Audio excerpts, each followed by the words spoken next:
Nah, kita langsung ke slide kedua, Mbak Fadila. Oke, baik. Dari sini. Nah, ini adalah kami itu sering banget diajak ke stasiun Jatinegara.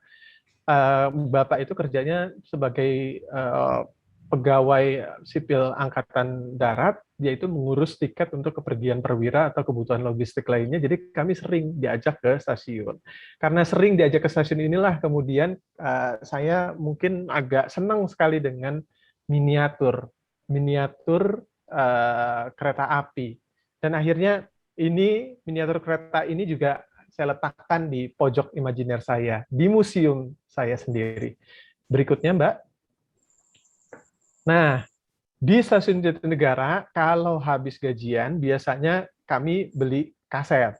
Ada kaset Kus Plus, Hetty Koes Endang, Rahmat Kartolo. Tapi yang paling terkesan buat saya itu Mas Habi itu. Kasetnya dibungkus kertas kopi dan deg-degan banget bawa kertas kopi itu. Kami baru berani buka itu saat di rumah dan rasanya itu membuncah-buncah gitu ya. Habis beli kaset, biasanya kami wajib mampir ke toko kopi dekat situ. Yang harumnya itu luar biasa, terkenal banget di situ, namanya adalah Kopi Biskota. Nah, saya kembali lagi kemudian membawa kaset tersebut, membawa kopi tersebut, saya kembali ke pojok kenangan saya, kembali ke museum saya, memutar kaset Mas Habi sambil minum kopi Biskota kesayangan Bapak. Berikutnya, Mbak. Tanpa sadar, sebenarnya saya telah membuat museum sendiri. Museum yang membantu saya berurusan dengan kesedihan, dengan kehilangan. Bapak ini meninggal tahun lalu, dan museum inilah yang mampu membuat saya berurusan dengan kesedihan dan kehilangan tersebut. Museum tersebut mampu menghadirkan kenangan, kehangatan di dalam hati yang kadang-kadang ya sampai juga ke mata, begitulah. Inilah museum kenangan saya.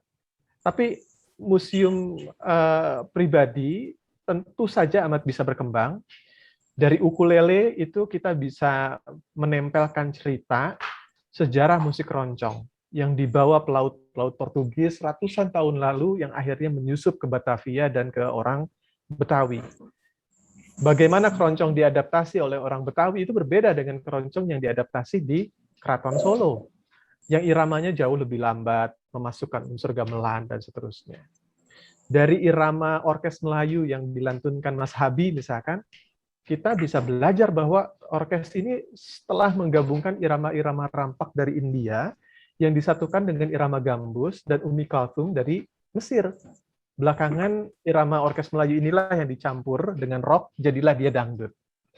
Nah, dari kenangan ini, dari museum yang amat personal ini, kita bisa belajar tentang kopi, tentang sejarah kereta, tentang inovasi ilmu, tentang seni, tentang pengetahuan dari museum sederhana tadi.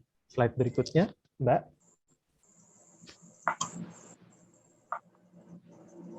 Tanpa sadar, sebenarnya pola pikir dan aktivitas bermuseum itu telah kita lakukan dalam kehidupan sehari-hari. Kita kan selalu memungut kerang ya, manakala kita ke pantai, beli oleh-oleh, ambil selfie, menulis diary ketika kita lagi di tempat asing atau tempat wisata. Dengan harapan, dengan kesadaran bahwa kita tuh kepingin banget mengabadikan perasaan, pengalaman, kegembiraan, kesedihan, kenangan, dan pengetahuan kita ke dalam benda-benda tersebut. Nah, benda-benda yang kita kumpulkan itulah yang boleh jadi yang bisa membangun museum kita. Slide berikutnya, Mbak. Dengan demikian, museum yang seperti ini membantu kita meredakan apa yang disebut manusia modern sebagai penyakit anxiety. Dia bisa menciptakan ketenangan, mindfulness gitu ya. Museum ini mengerem kita sejenak, mengeluarkan kita sejenak dari rutinitas dan realitas hari-hari yang selalu ingin cepat-cepat, yang selalu ingin buru-buru gitu ya, menuju sebuah alam dan waktu yang mungkin berbeda. Bisa di masa lalu atau bahkan kita bisa berimajinasi ke masa depan. Museum-museum seperti inilah yang mampu membangkitkan kenangan, perasaan, pengetahuan, kearifan yang kita tempatkan ke dalam benda-benda itu. Nah, jenis museum seperti inilah yang didorong oleh ide ketimbang objek, artefak, koleksi, benda, kadang-kadang disebut para ahli sebagai museum postmodern, pasca modern. Benda-benda ini dipilih dan diperlakukan sedemikian rupa, kalau dalam ilmu museum itu disebut proses musealisasi, untuk membangun dan menyimpan makna pengetahuan tertentu. Berikutnya, Mbak. Dalam kategori ini, dalam kategori museum pasca modern ini kita bisa menjumpai misalkan yang ada di gambar ini adalah Museum Patah Hati, Museum of Broken Heart, yang sebenarnya tidak bercerita tentang, tidak cuma bercerita tentang cerita-cerita patah hati, tapi juga cerita-cerita yang mampu menggugah kita, menggugah nurani, menggugah empati, melatih kepekaan, merasakan kesedihan dan penderitaan orang lain, dan akhirnya mendorong kita untuk bersikap gimana? Mulas asih, jadi manusia yang lebih baik lagi, dan seterusnya. Museum Patah Hati ini bermula di Belgrade, di Kroasia kalau nggak salah. Lalu kemudian ada franchise-nya, ada di banyak tempat. Berikutnya, ada juga ini museum es krim. Nah, museum es krim ini tidak cuma mengingatkan kita pada manisnya rasa, tapi juga mendorong kita untuk mengaktifasi seluruh indera kita untuk pengalaman keceriaan, petualangan, dan imajinasi, bersenang-senang, kepolosan masa kecil, kenangan manis, dan lain-lain. Museum ini membantu kita menghadapi atau mengatasi tekanan sehari-hari yang menuntut orang bergerak cepat, mengkonsumsi informasi dengan cepat, nge-share dengan cepat, nggak peduli itu hoax atau bukan, dan seterusnya. Berikutnya, Mbak, slide 10.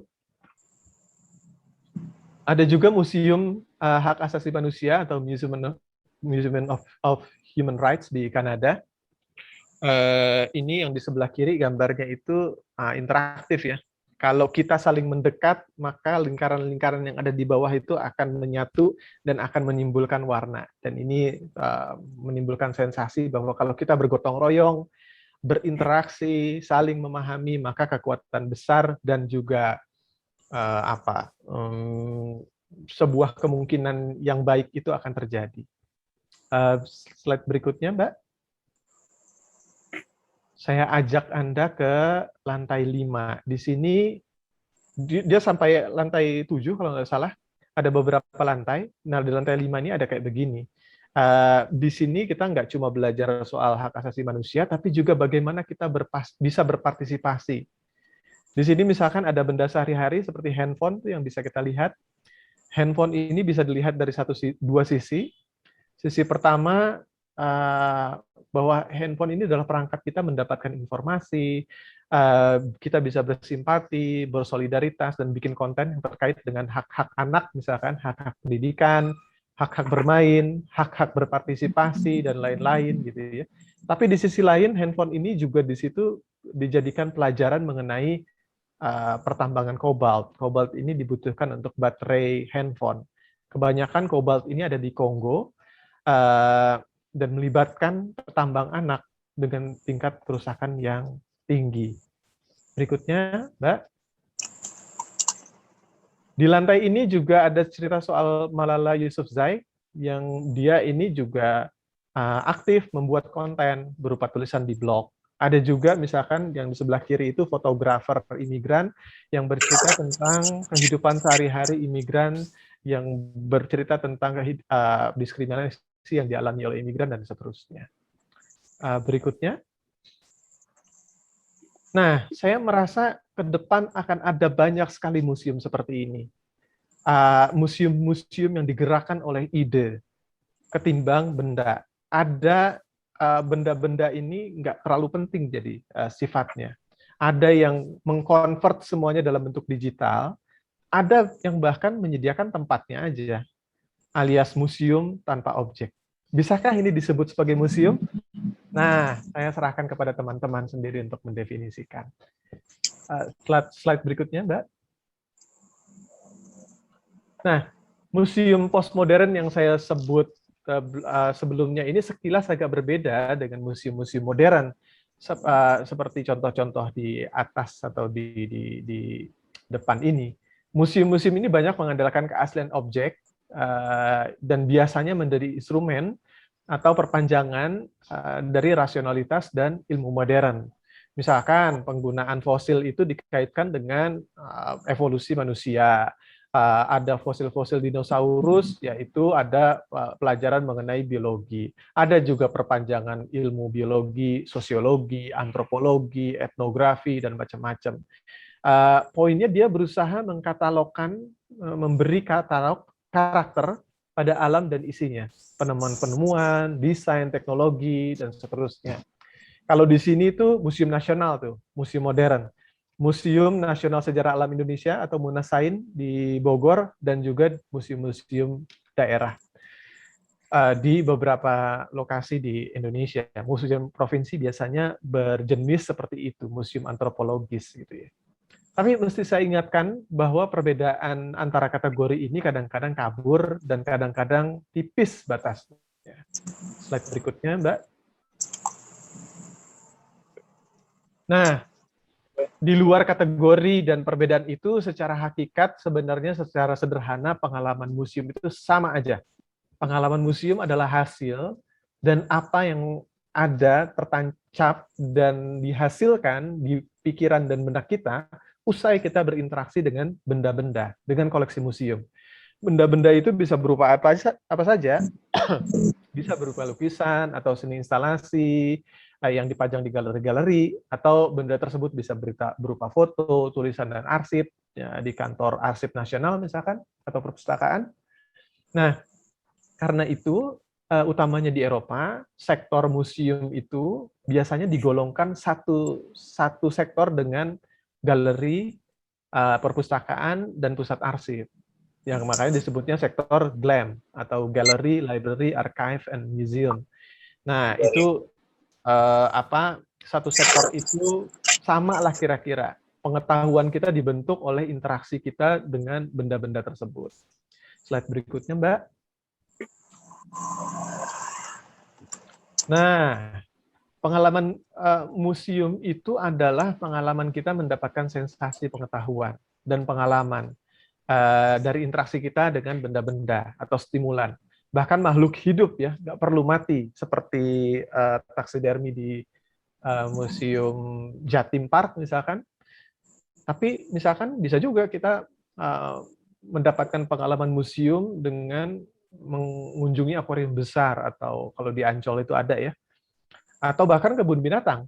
Karena itu kalau di Amerika khususnya, museum itu kadang-kadang dimasukkan dalam kategori yang sama atau satu sektor dengan kebun binatang, akuarium, dan pusat sains. Semua wahana ini mengajak kita masuk ke dalam sebuah pengalaman yang imersif, berinteraksi, dan akhirnya menghasilkan pemahaman baru, pengetahuan baru, makna baru, yang akhirnya menuntun kita pada eureka, aha moment, pencerahan, terpana dengan keajaiban, atau bahkan perubahan sikap dan prinsip. Slide berikutnya, Mbak. Nah, tapi sayangnya kalau di sini kan kayak begini nih pengalamannya ya. Museum itu adalah tempat kita mencatat, berkeliling 3-4 jam keliling, mencatat, habis itu di store. Alih-alih menghasilkan inspirasi, menghasilkan pengetahuan, pengalaman, moda seperti ini bahkan membuat kita capek, dan akhirnya bahkan membuat trauma bagi beberapa orang karena capek, nggak ingat apa yang dipelajari. Dan akhirnya saya kepingin menegaskan, ini adalah bagian akhir presentasi ini, bahwa kita mengumpulkan benda-benda dari tempat asalnya, lalu menaruh di tempat khusus, menyusunnya dalam aturan dan urutan tertentu, memajangnya, karena kita yakin betul bahwa di dalamnya itu ada cerita. Ada cerita yang begitu dahsyat di balik benda-benda itu yang hendak kita bagi kepada semua orang untuk menerbitkan inspirasi. Dan itulah yang sepertinya hilang dari kebanyakan museum. Saya yakin api itu atau cerita yang hilang dari museum itu akan kembali ditemukan dan didapatkan dari museum-museum yang akan dibikin oleh kita sendiri, oleh tangan warga biasa, oleh kita semua, oleh misalkan komunitas 1001 buku, oleh komunitas baca di seluruh Indonesia. Saya yakin kita semua adalah kurator, kita semua adalah punya cerita yang hendak dibagi dan amat berharga bagi kemanusiaan. Slide berikutnya, Mbak. Nah, saya akan mengajak Bapak dan Ibu, misalkan pengguna komuter lain untuk membuat museumnya sendiri. Ambillah potongan tiket zaman dulu, foto-foto lusuh para pekerja, atau jam yang digunakan di stasiun, cerita-cerita pekerja yang mesti berangkat paling pagi, atau pengguna kereta paling malam, dan seterusnya. Akhirnya semuanya itu bisa untuk ditaruh di museum pengguna komuter lain. Slide 19, slide berikutnya, Mbak. Saya ingin juga mengajak komunitas di seluruh Indonesia, misalkan komunitas baca, tengok-tengoklah apa yang ada, yang terjadi di sekeliling kita, yang terjadi di hari-hari ini. Bagaimana pedagang keliling itu, metode mereka dalam mengumpulkan orang, dalam meraih perhatian orang. Apa barang-barang yang mereka gunakan. Kalau botol yang diketok, kita tahu bahwa itu adalah tukang ketoprak. Kalau piring yang diketuk, itu kita tahu bahwa itu adalah tukang ketupat sayur. Atau dari lempengan besi, itu asinan. Kenongan itu berarti adalah es krim. Kecerekan seperti itu adalah tukang patri. Itu aja udah bisa jadi cerita sendiri. Itu aja udah bisa jadi museum. Jadi, hal-hal sederhana di sekitar kita bisa dijadikan bahan untuk menjadi museum. Berikutnya, Mbak. Jadi, di balik benda-benda tadi, sebenarnya kita bukan sekadar untuk hore-horean aja, mengumpulkan, mendokumentasikan fenomena masa kini. Saya bisa membayangkan bahwa tukang patri dalam waktu 1, 2, 3, saya ingin mengajak para pengamen atau pedagang di jalanan memungut kembali ukulele yang dipatahkan. Ini yang terjadi di mana? Bukan di Jakarta ya. Atau misalkan bekas gerobak yang disita, atau bekas kuas dan kaleng cat yang digunakan manusia silver untuk disajikan di dalam pameran yang misalkan bertajuk cerita dari jalan. Pameran seperti inilah yang mungkin akan merintis jalan untuk membangun misalkan katakanlah museum ekonomi jalanan yang bisa bertempat di misalkan sekretariat komunitas baca di sebuah wilayah dan seterusnya. Dan akhir kata di slide terakhir,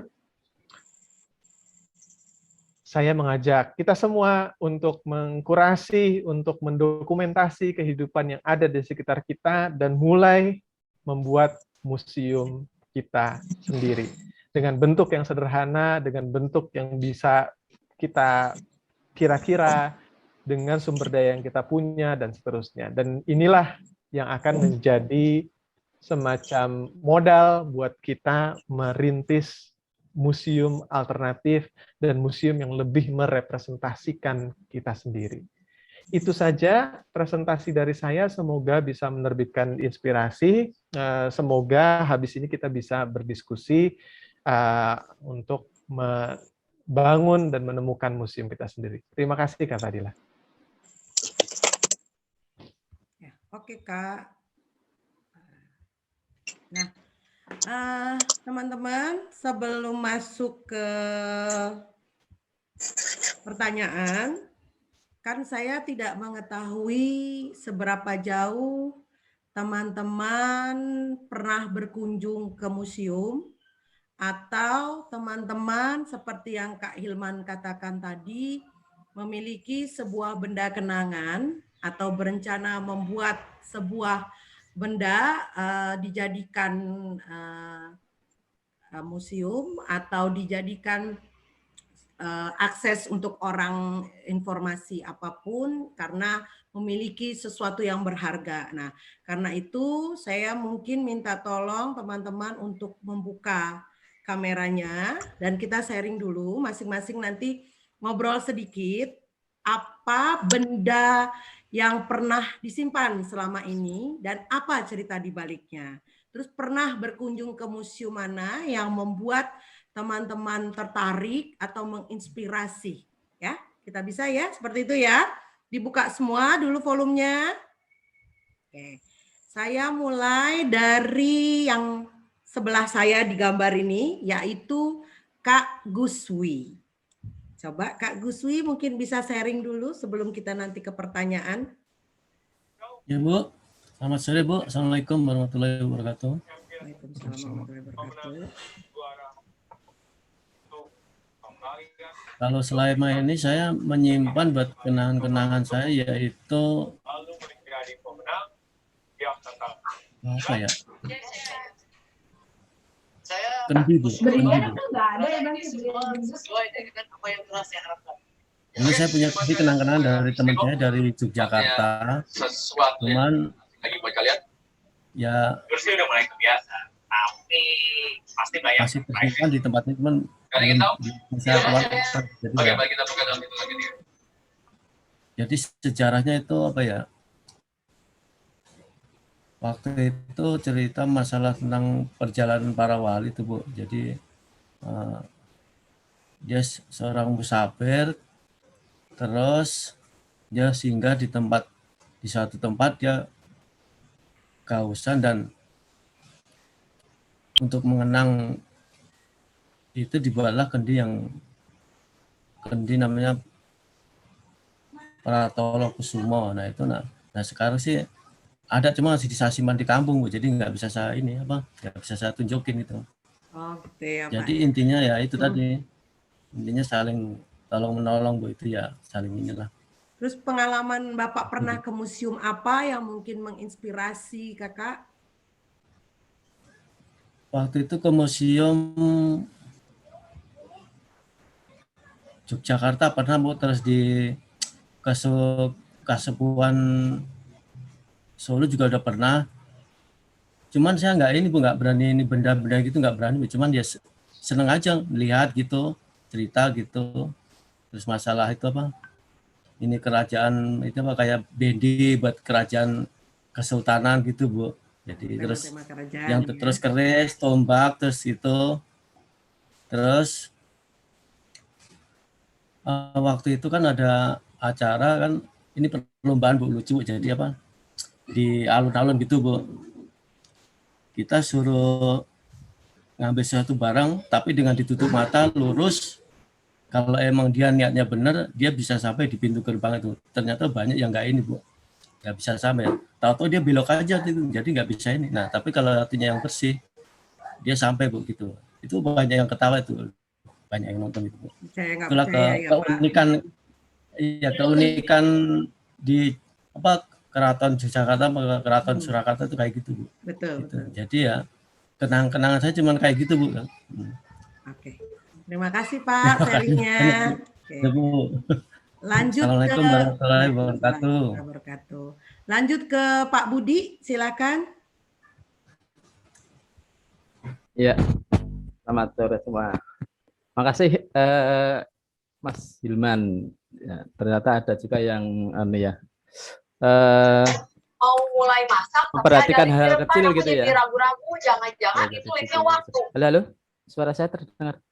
Kedengaran, itu noise dari Kak Sam. Oh iya.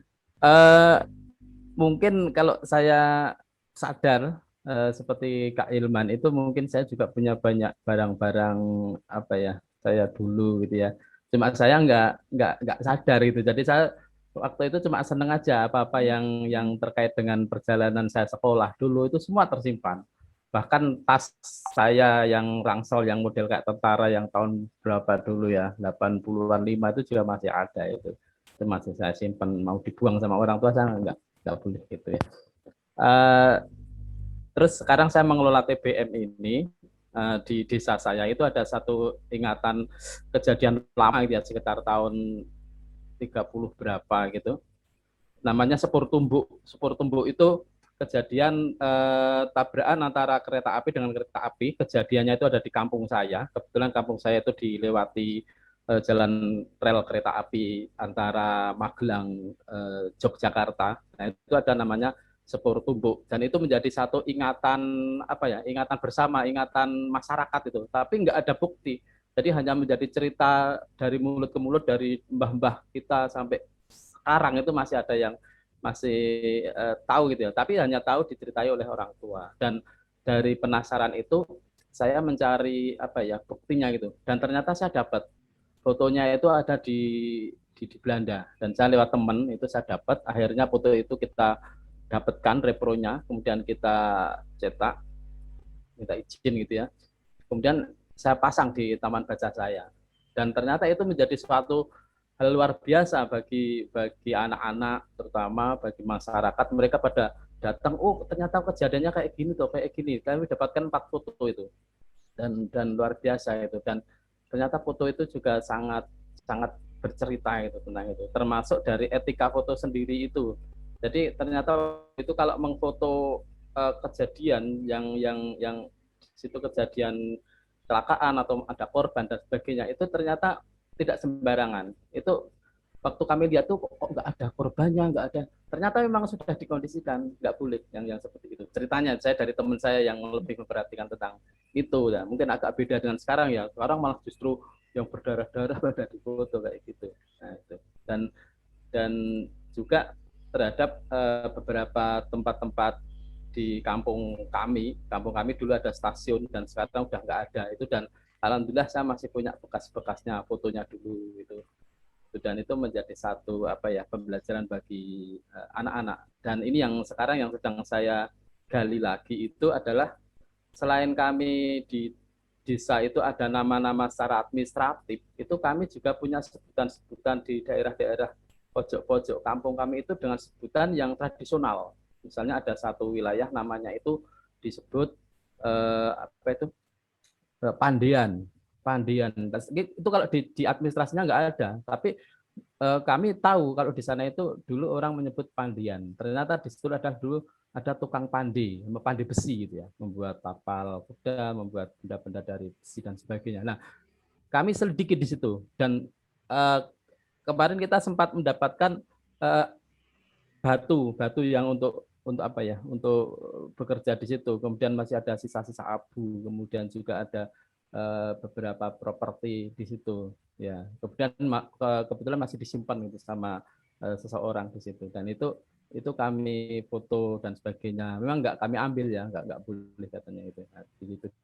Dan ada namanya selingan. Nah, selingan itu yang saya belum ketemu, itu selingan itu dari kata apa, dan kemudian ada nama itu cekelan. Ada beberapa tempat yang di administrasi tidak ada, tapi di ingatan masyarakat itu adalah seperti itu. Nah, saya kayaknya TBM Rumah Buku Desa Blundo, Magelang itu selain literasi baca tulis dan sebagainya, itu juga akan mengarahkan ke sana. Jadi supaya anak-anak itu paling enggak ya mengetahui sejarah desanya, kemudian ada rasa bangga dan sebagainya. Cuma saya belum terpikir seperti Kak Hilman ini harus ditata sedemikian rupa, ditempatkan di sudut mana dan sebagainya, itu yang belum terpikir. Terima kasih sekali Kak Hilman, itu sangat menginspirasi.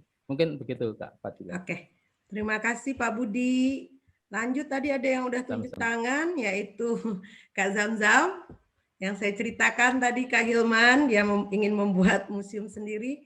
Silakan Kak Zamzam. Assalamualaikum warahmatullahi wabarakatuh. Suara saya ada nggak Mbak ya? Kecil, gedein dikit. Kecil ya? Assalamualaikum warahmatullahi wabarakatuh. Terdengar? Oke, salam sejahtera untuk kita semua. Terima kasih. Saya manggilnya Pak, Kang, atau Mas ya ke Pak Hilman ini. Hilman aja, nggak apa-apa. Pak D. Terima kasih Mas Hilman, luar biasa materinya. Ini yang saya tunggu-tunggu. Aduh. Ini teman-teman sekalian, perkenalkan nama saya Jam-Jam. Saya dari Soreang, Kabupaten Bandung, sama mengelola taman bacaan juga. Terima kasih sekali lagi buat kesempatannya bisa ikut di sini gabung lihat silaturahmi sama teman-teman. Terkait museum ini memang dari dulu banget saya ingin sebetulnya membuat sebetulnya bentuknya tuh lebih karena ketika bicara museum ketika saya ngobrol sama teman-teman yang lain kayaknya berat gitu Mas. Karena kan berdasarkan pengalaman saya sih karena memang saya mainnya belum terlalu jauh kayak Mbak Dila tuh. Kalau Mbak Dila udah keliling Indonesia kayaknya.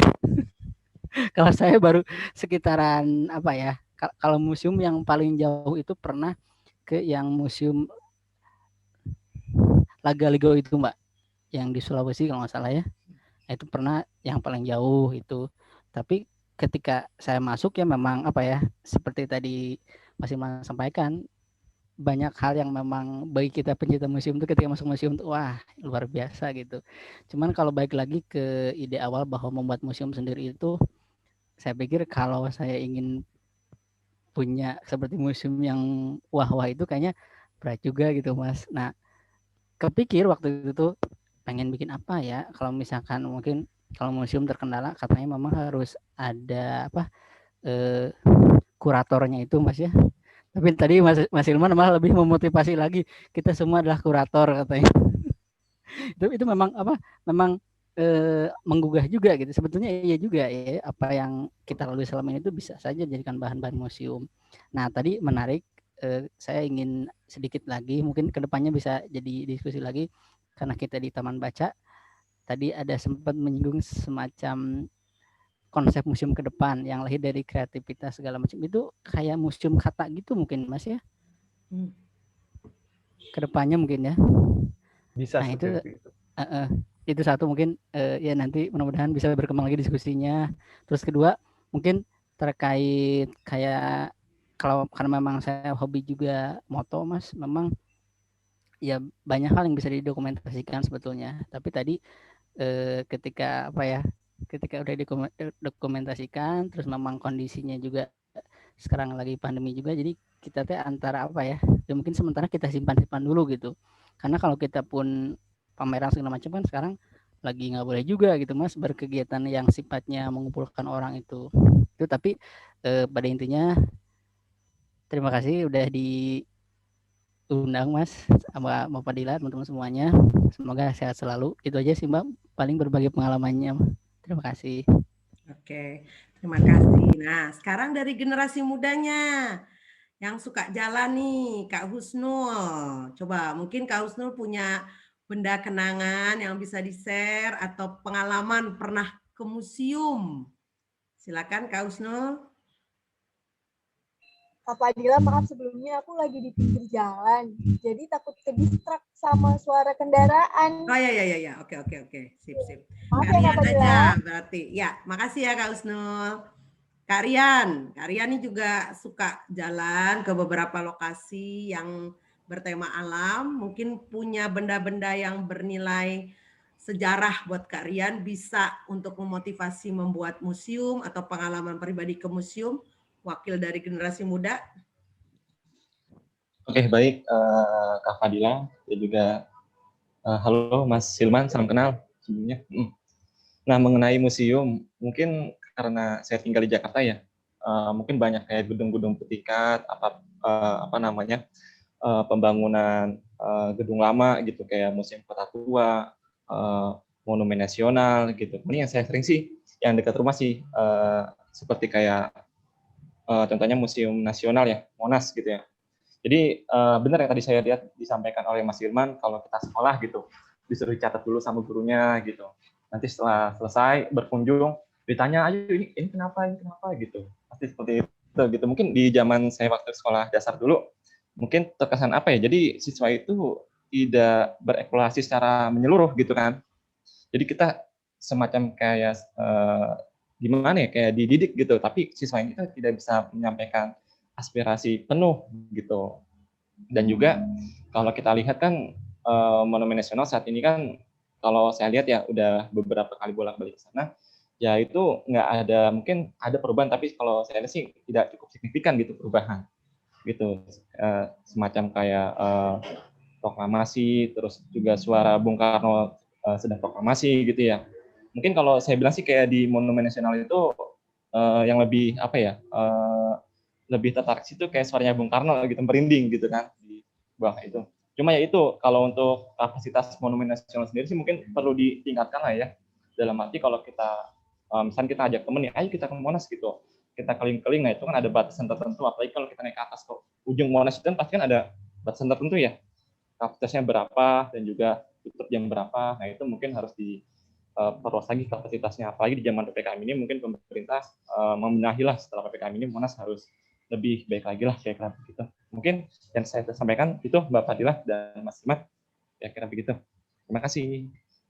Oke, satu lagi wakil dari generasi muda, mungkin Kak Rizky. Kak Rizky bisa share. Halo, Kak Rizky.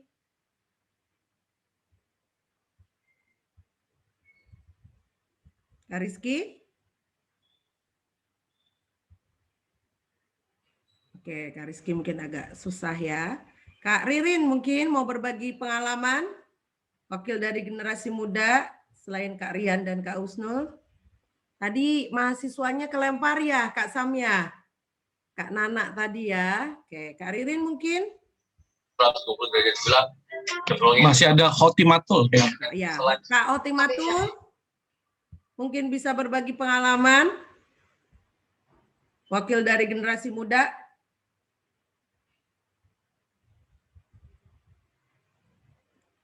Kak Hotimatul?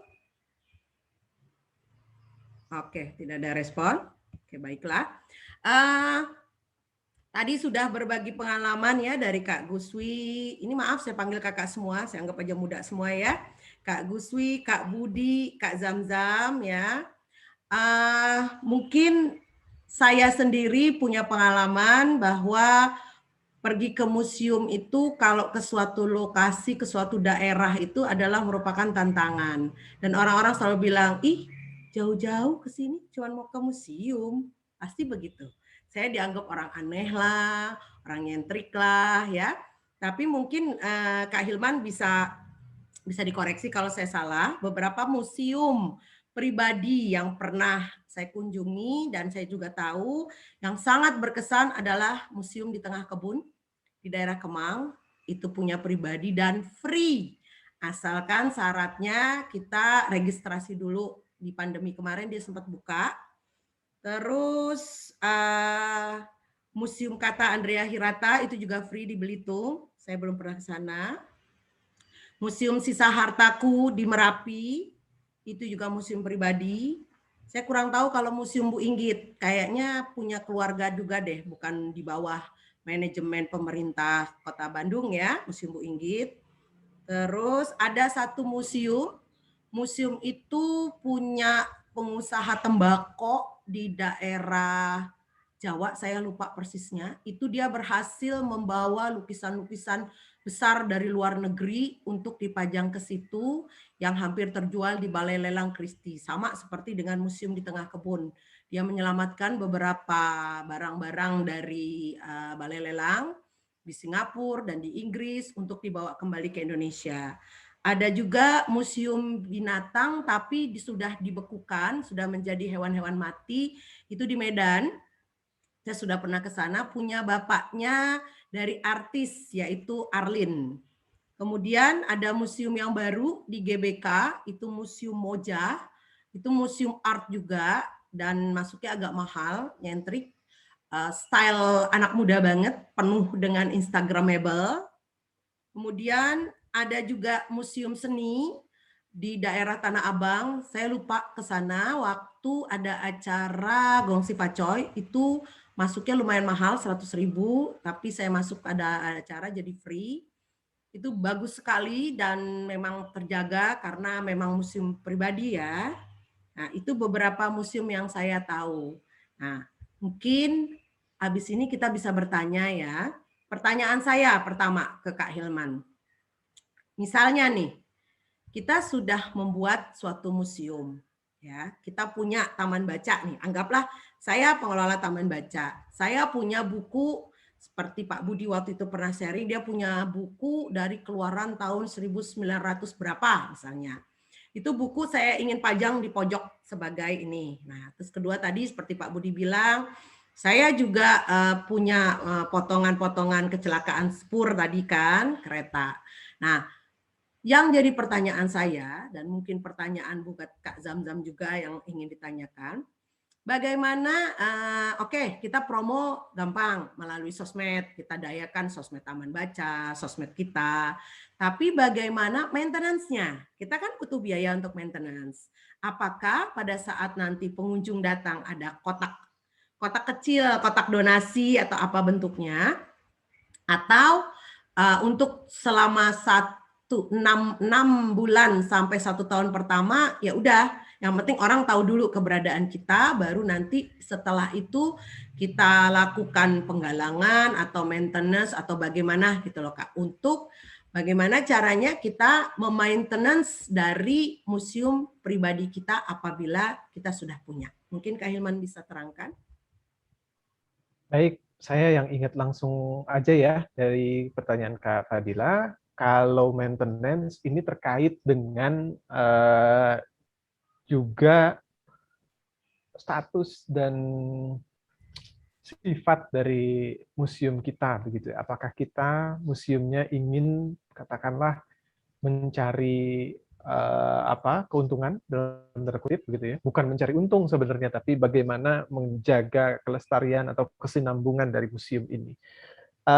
Yang pertama-tama perlu saya jelaskan,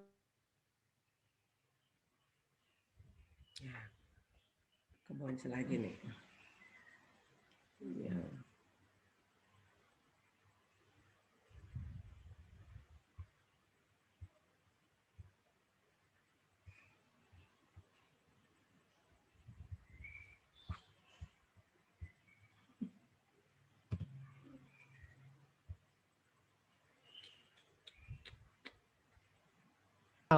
katakanlah begini, museum itu kan bisa kita kemudian kayak yang saya presentasikan bisa dalam bentuk pameran sederhana, temporer, misalkan begitu.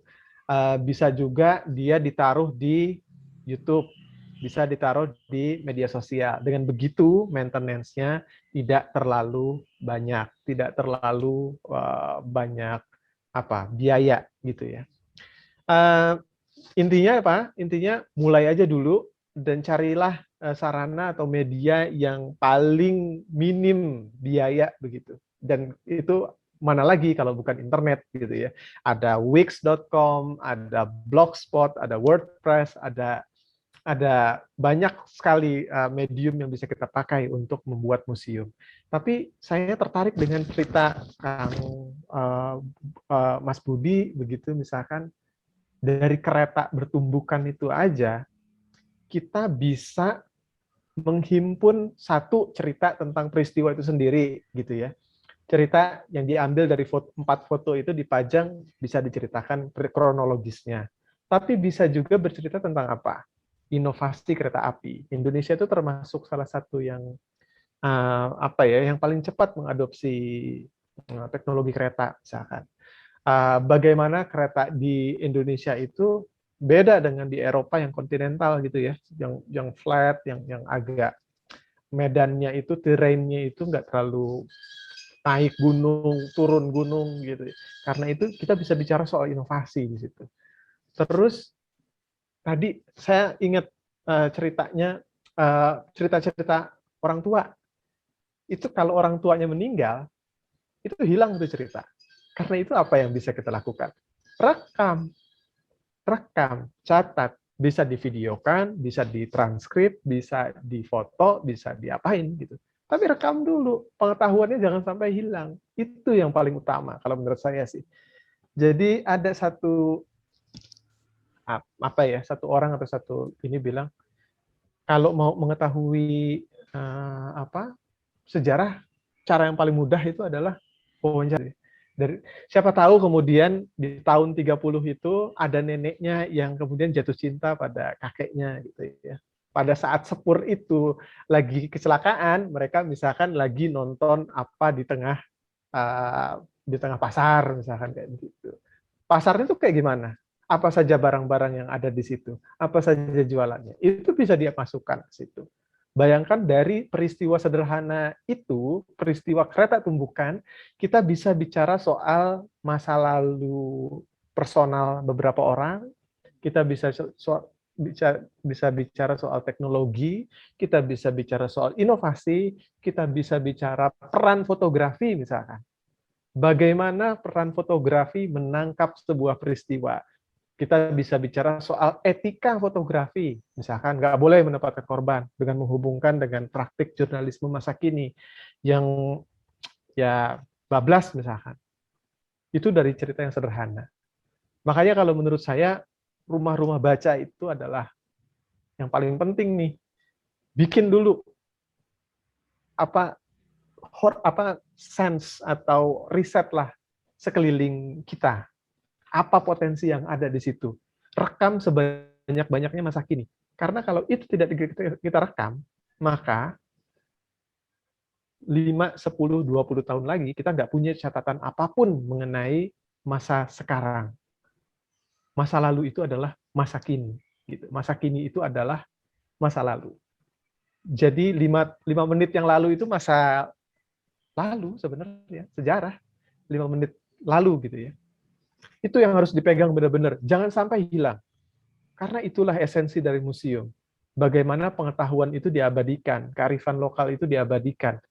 Kearifan lokal siapa sih? Ini kan salah satu problem pokoknya sejarah kita, sejarah Indonesia adalah rekaman orang kecilnya nggak ada. Cerita revolusi itu selalu cerita orang gede-gede, pahlawan. Tapi ada nggak cerita soal tukang sekotang yang menyuplai sekotang kepada gerilyawan misalkan, atau tukang pecel yang diselipkan pesan sandi, kemudian menghadapi penjagaan Belanda. Ada nggak cerita-cerita orang kecil? Nggak ada. Karena cerita-cerita kecil itu nggak direkam, nggak diangkat, nggak diabadikan. Jadi yang sekarang penting banget kalau menurut saya untuk jadi perhatian ke semua adalah catat hari ini sebanyak-banyaknya. Apa yang Anda anggap tidak penting, jangan menganggap itu tidak penting gitu. Anggap aja penting dulu. Kalau saya nggak lestarikan itu tukang patri itu hilang, nggak ada catatannya.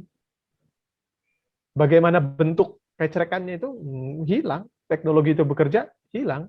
Kalau tidak diabadikan, gitu ya.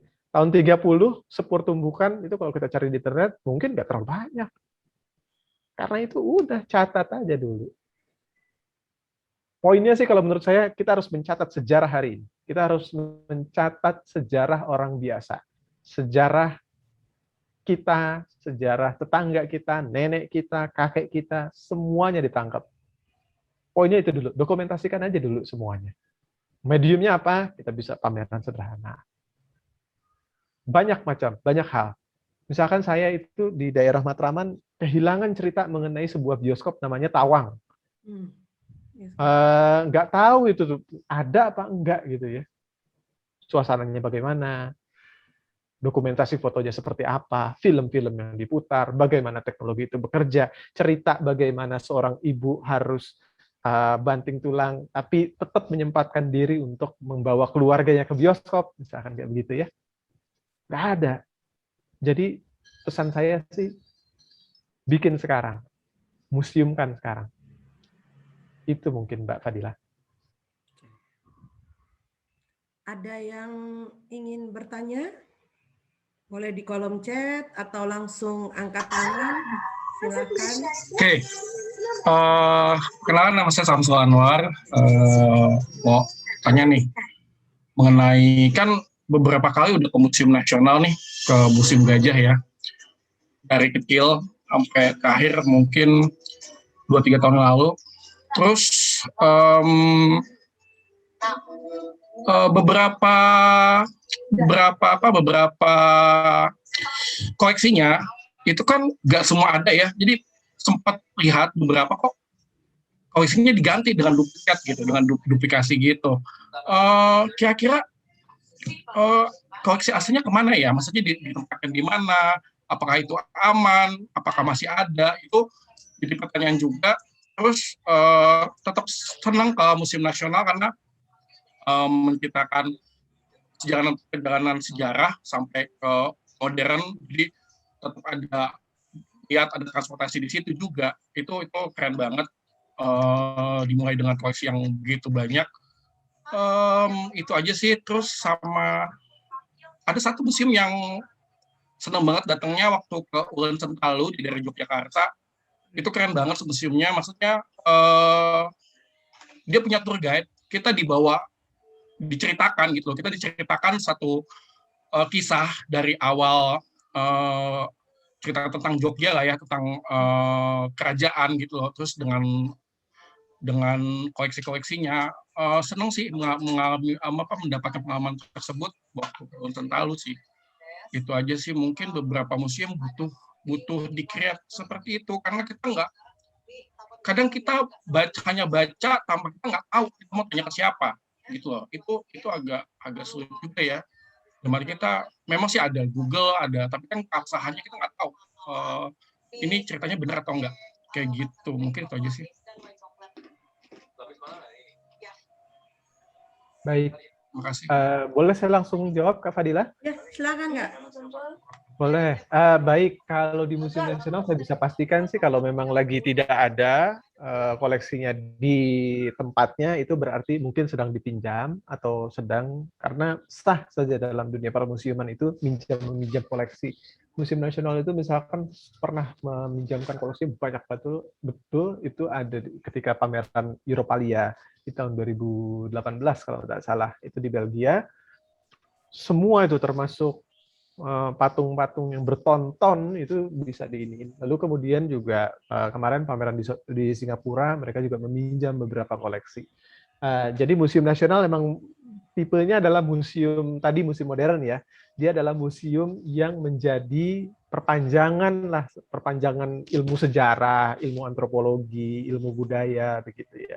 Jadi ya memang mengandalkan koleksi-koleksinya itu. Otentisitas atau keautentikan koleksi itu jadi nilai unggulnya gitu. Karena itu kemudian ya itu yang highlight-nya gitu. Tapi saya sebenarnya punya sebentar. Sebentar, saya bisa nge-share nggak ya? Bentar, saya coba ubah dulu ya Kak ya. Bisa deh kayaknya Kak. Sebentar. Bisa nggak? Oh, nggak bisa ya? Bisa ya? Bisa Terlihat Kak. nggak? Oke, siap. Nah, kalau mengenai koleksi ini, saya kepingin mengajukan, apakah kita perlu yang otentik gitu ya? Apakah kita perlu yang asli gitu? Nah, kalau menurut teman-teman, di gambar ini sebenarnya mana nih yang asli? Bangkunya yang ada di tengah, atau gambar bangku, atau definisi bangku di dalam kalimat? Yang gambar bangku kiri. Gambar bangku. Yakin? Ada yang asli. Kalau yang bangku ini dihilangkan, kita cuma melihat bangku ini, apakah ide atau eksistensi bangku itu, idenya itu tetap ada apa enggak? Ada. Ada tetap ya. Kalau ini dua benda ini kita hilangkan dengan cuma ada kamus, bangku adalah tempat, bisa nggak kira-kira menggantikan? Tetap bisa.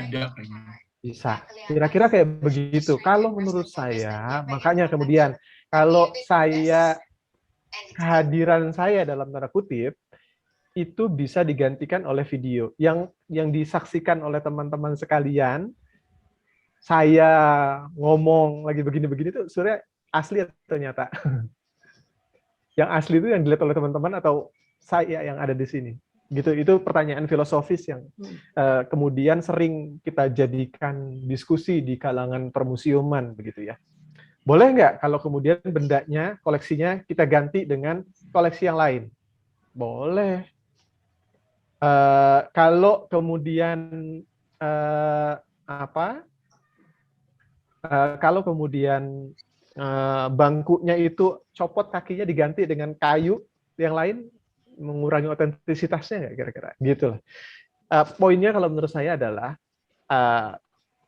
keberadaan koleksi memang penting, tapi dia juga bukan syarat mutlak, gitu. Nggak mesti. Kayak tadi tuh foto kecelakaan kereta api tahun 30-an, yang asli itu di mana? Apakah kalau punya repronya itu bagaimana? Bisa nggak menggantikan kenyataan tadi? Itu. Jadi kalau menurut saya yang penting itu adalah kita mulai dulu deh, gitu. Dokumentasikan aja dulu, gitu. Bukannya saya nggak suka ke museum-museum besar, tapi museum-museum besar itu relatif kita sudah tahu lah ceritanya, begitu ya. Fakta yang ada di situ kadang-kadang sudah ada di buku-buku sejarah atau Wikipedia. Tapi buat saya yang paling menarik itu adalah museum, katakanlah ketimbang Ulen Sentalu, begitu ya. Saya lebih tertarik dengan museum yang ada di Museum Gunung Merapi itu. Museum sisa-sisa hartaku itu. Karena itu sangat menggugah saya. Itu cerita orang biasa. Bagaimana orang biasa itu kenal letusan itu dampaknya. Bagi saya museum personal seperti itu yang sangat menarik. Museum-museum orang biasa. Kalau museum Ulen Sentalu, kemudian kita diceritakan bagaimana sejarah Geger Mataram, lalu juga kita perjanjian Giyanti yang memecah keraton jadi dua, lalu perjanjian Salatiga, munculnya Mangkunegaran dan macam-macam, itu kita bisa baca di buku gitu. Dan dikatakan oleh guide tadi. Itu baik, tapi kalau menurut saya kurang menggugah gitu ya. Yang kita bisa relate itulah yang museum yang berharga. Saya makanya lebih tertarik kepada tadi. Ada nggak yang bikin museum ekonomi jalanan? Museum yang mengabadikan bagaimana profesi-profesi yang ada di jalan. Bagaimana inovasi tukang rokok itu, bentuk dudukannya itu, bentuk stolnya itu, berevolusi dari tahun ke tahun. Ada nggak? Belum ada, saya yakin itu. Tadi KRL itu, ada nggak tuh ya, yang sudah mengabadikan cerita-cerita itu? Belum ada. Itu kalau menurut saya yang jauh lebih, kita perlu banget lah mengabadikan hari ini, mengabadikan siapa kita. Jangan orang-orang gede doang, gitu. Jangan keraton doang yang ini, jangan wali-wali doang, tapi bagaimana kita nih warga biasa merebut wacana itu, merebut atensi itu. Gitu. Jangan sampai kita ini terlupa, gitu. Mengurus yang besar-besar, tapi yang kecil-kecil hilang di depan mata. Begitu. Terima kasih, mudah-mudahan menjawab. Ada lagi? Ya Kak, saya mau bertanya Kak. Saya Ririn dari Bandung. Kebetulan saya mau bertanya ke Kak Hilman nih. Kan, suara saya terdengar kan ya? Kedengaran, jelas. Jadi, oh ya. Terdengar. Jadi kan sejauh ini kan kalau misalnya kita lihat Eropa lah ya, misalkan museum itu kan jadi kebanggaan dan identitas. Terus muncullah kompleks-kompleks museum gitu kan. Misalkan contohnya Renaissance gitu kan. Misalkan berawal dari koleksi pribadi, terus kemudian museum itu dibuka untuk umum. Kemudian museum itu juga bisa jadi entertainment hub lah ya. Nah, kira-kira kalau di Indonesia ini udah sampai mana ya tahapannya? Itu yang pertama. Terus yang kedua, bisa nggak sih medsos seperti Instagram gitu ya, dijadikan sebagai museum pribadi? Apalagi kalau misalkan si pemilik Instagramnya itu ternyata sudah wafat gitu. Kan biasanya kalau di Instagram suka ada tulisannya nih, remembering gitulah. Nah itu apakah bisa dijadikan bagian sebagai museum digital gitu? Itu aja sih Kak. Makasih ya Kak. Terima kasih Bu Ririn.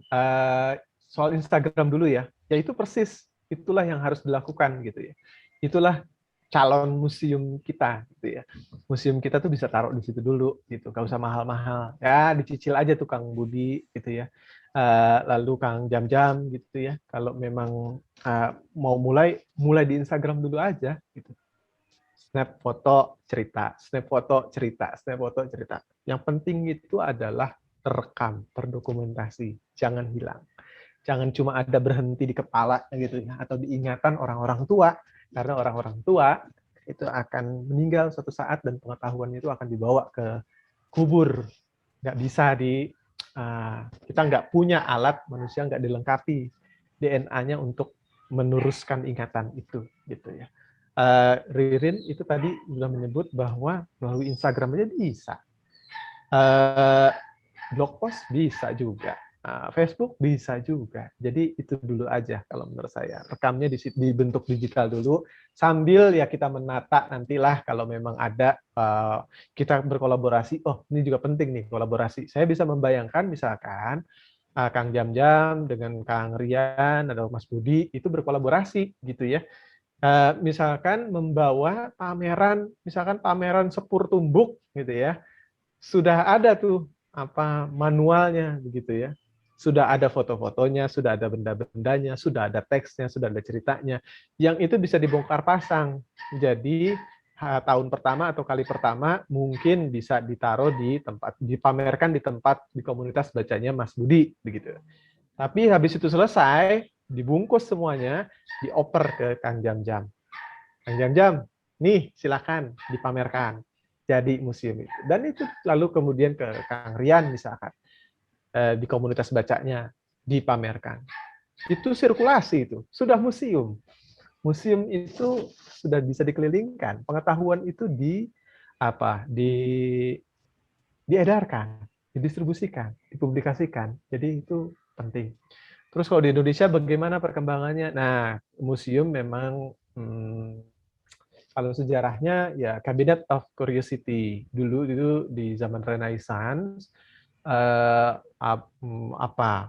Bangsawan-bangsawan itu merasa keren banget kalau udah bisa ngumpulin misalkan tulang-belulang anu, terus benda-benda logam, perhiasan dari tempat-tempat jauh mereka kumpulkan, ditaruh di kabinet atau lemari gitu, karena itu disebut Cabinet of Curiosity. Dari situlah kemudian museum itu bermula gitu ya. Paling enggak itulah bibit-bibitnya begitu ya. Tapi kalau di Indonesia, ya sayangnya masih belum berkembang yang jenis postmodernis ini, yang pasca modern ini.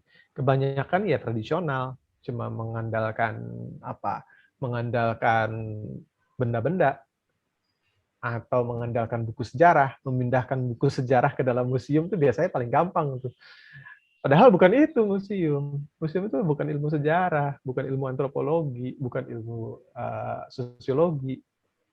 Museum itu pengetahuan secara apapun, dan orang itu bisa mempelajari apapun yang dia inginkan di museum. Harusnya seperti itu. Perkembangannya masih relatif stagnan kalau menurut saya. Lebih banyak pameran-pameran itu atau pendekatan museum pasca modern itu diambil alih oleh galeri atau museum-museum swasta ketimbang museum negeri. Gitu. Terima kasih. Ya, terima kasih. Kak, boleh satu lagi, Kak? Satu pertanyaan lagi. Ini saya tadi baru keingetan soalnya. Baru ingat. Ini kalau misalkan benda atau apapun misalkan dari jenis tulisan, karena tadi kan Kak Hilman menyinggung soal media sosial juga kan.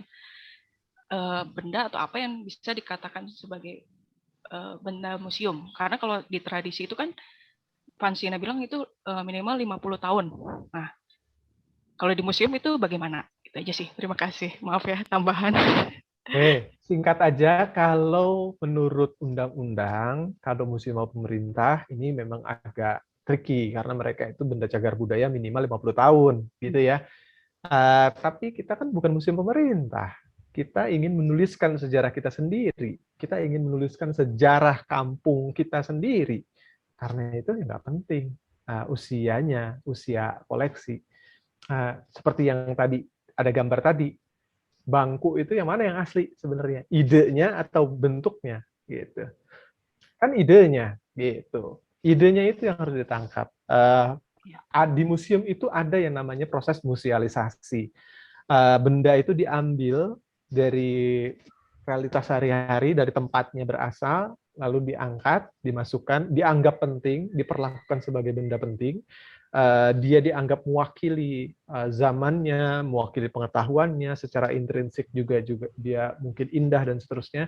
Tapi sebenarnya dia sudah kehilangan konteks dia sudah tidak lagi menjadi bagian dari konteks masa lalunya, tapi dianggap penting. Dia mendapatkan konteks baru di museum. Itu agak ribet lagi pembahasannya, tapi poinnya adalah apapun bisa kita jadikan koleksi museum. Yang penting apa? Mulai aja. Saya mudah-mudahan nggak berhenti-berhenti bisa memprovokasi teman-teman sekalian. Oke, terima kasih Kak. Saya bisa tanya Kak Fadila? Ya, silakan Kak Budi. Iya. Terima kasih Kak Hilman. Ini juga ke Kak Fadila juga. Kak Fadila kan 1001 buku tuh sering distribusi buku-buku ke taman-taman baca gitu ya. Terima kasih ya untuk rumah buku juga sudah pernah nih dapat kiriman dari Kak Fadila juga. Gini, seringnya itu kan kalau taman-taman baca atau komunitas dari mereka mendirikan perpustakaan dan sebagainya itu kalau open donasi itu seringnya itu belum sudah ini buku yang kategorinya ini gitu. Nah, saya nggak setuju itu. Kalau saya apapun buku akan saya terima, bahkan buku robek-robek juga saya terima, buku apa. Siapa tahu nanti dari situ itu kita dapat sesuatu yang sangat berharga. Seperti kemarin itu ada teman kuliah saya dulu di Semarang. Dia telepon saya, bro ini ada buku-buku, tapi lama, tapi kamu ambil sendiri, kamu pilih sendiri. Saya masuk ke sana, ke rumahnya, ke dapur ya, dan gudang itu, saya ambil semua, saya angkut semua. Dia bilang, yang jelek-jelek nggak usah dibawa, kan berat-berati gitu. Enggak, ini daripada di sini dibakar, dibuang saja. Gitu. Nah ternyata sampai di Taman Baca, itu saya menemukan harta karun yang luar biasa. Salah satunya buku yang bertahun 1912. Nah, itu bukunya itu bertulis huruf Jawa, berbahasa Jawa, itu bercerita tentang Ken Arok itu, saya baca sekilas itu. Dan itu ada capnya, cap sekolah ya, di Pati gitu. Sekolah apa itu? Itu masih zaman Hindia Belanda gitu. Itu. Dan juga ada satu buku yang luar biasa bagi saya itu sangat saya sangat surprise sekali, yaitu buku pelajaran bahasa Indonesia ini Ibu Budi. Itu lama saya cari dan ternyata saya dapat itu. Nah, itu mungkin berawal dari kita yang tidak ini ya, tidak membatasi orang mau ngasih dan sebagainya. Kadang-kadang saya kalau baca pengumuman open donasi itu udah bukunya yang layak baca, yang masih bagus dan sebagainya. Itu saya nggak begitu setuju gitu. Dan ternyata kita dapat menemukan satu harta karun dari itu semua. Jadi Kak Fadila tenang, kalau mau ngirim buku-buku tua ke saya terima. Mungkin bagaimana itu Kak Ilman, mungkin pendapat Kak Ilman? Iya betul, saya setuju banget itu. Jangan buku jelek, nggak ada buku jelek kalau menurut saya. Sejelek-jeleknya buku, kita pasti bisa belajar dari buku yang jelek sebenarnya kan. Sama kayak film itu nggak ada film yang jelek. Bahkan dari sejelek-jeleknya film, kita masih bisa belajar sesuatu. Nah, itulah poinnya gitu ya. Satu itu. Yang kedua, ya jangan-jangan tadi ada harta karun yang nyelip. Saya sih senang banget kalau memang disuruh milih-milih begitu, masuk gudang, itu ya senang gitu ya. Tapi yang lebih penting dari preservasi, itu kan preservasi ya, konservasi, bagaimana kita membuat benda tersebut aman gitu. Yang nggak kalah penting itu adalah kita riset, kita meneliti benda itu. Katakanlah kita baru dapat tadi benda pelajaran buku cetak tahun 1912. Kita kan bisa tahu 1912 itu masa apa sih?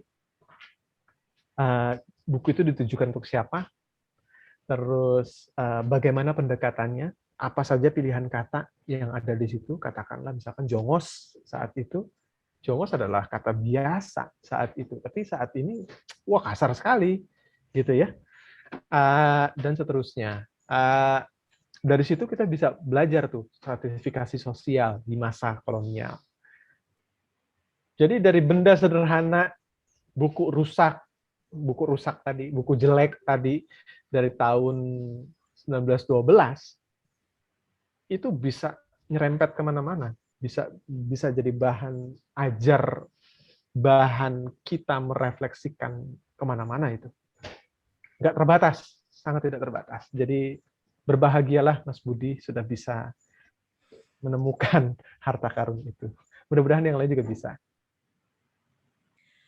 Saya mau menjelaskan dulu ya Pak Budi. Sebenarnya kami itu pada saat berbongkaran itu ada menemukan buku yang masih ejaan TJ, DJ tahun 1980, 1978, 1942, buku ini Budi gitu ya.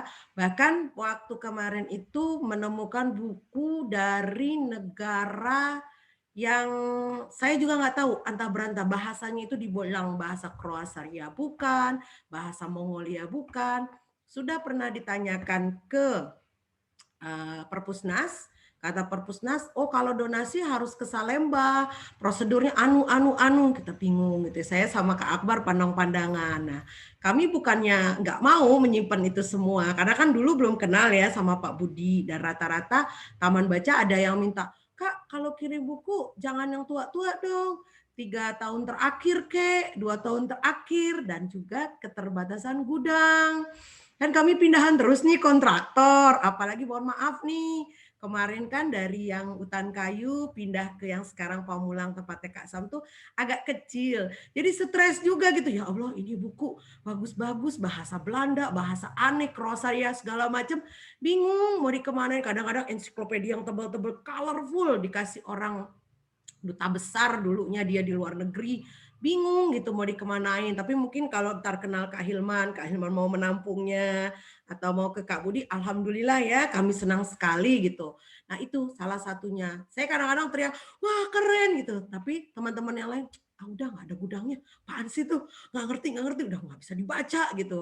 Nah jadi seperti itu. Dan ada juga taman baca kami yang di Jawa namanya Pak Fauzi Baim, dia itu hidup dari barang rongsokan. Jadi dia menjual barang-barang rongsokan, terus buku-buku yang lama, yang jadul tuh sama dia difoto-fotoin Kak Hilman, difotoin dijual.